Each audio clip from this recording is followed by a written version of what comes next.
Today, campus, national, and world news are one and the same as Secretary of State Rex Tillerson is about to speak in Harris Theater on his upcoming trip to Africa. The George Mason community welcomed Secretary of State Rex Tillerson on Tuesday morning, hours before he embarked on his first trip to Africa. Please join me in welcoming our Secretary of State, Mr. Rex Tillerson.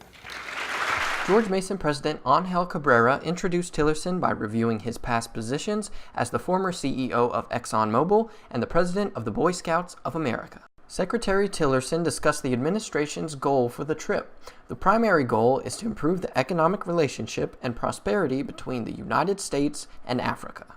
Africa is experiencing significant economic growth. We committed up to $60 million toward the G5's counterterrorism efforts. The Secretary also discussed the threats of terrorism and widespread famine that many African countries currently face.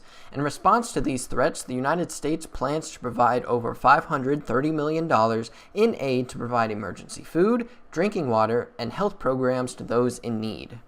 In return, the administration hopes that nations of Africa will join the United States in their efforts to deter North Korea's nuclear program.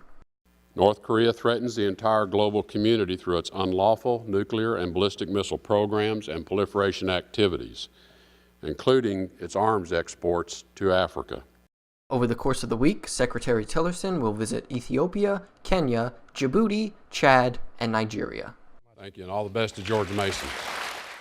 Reporting for Mason Cable News, Cody Borden.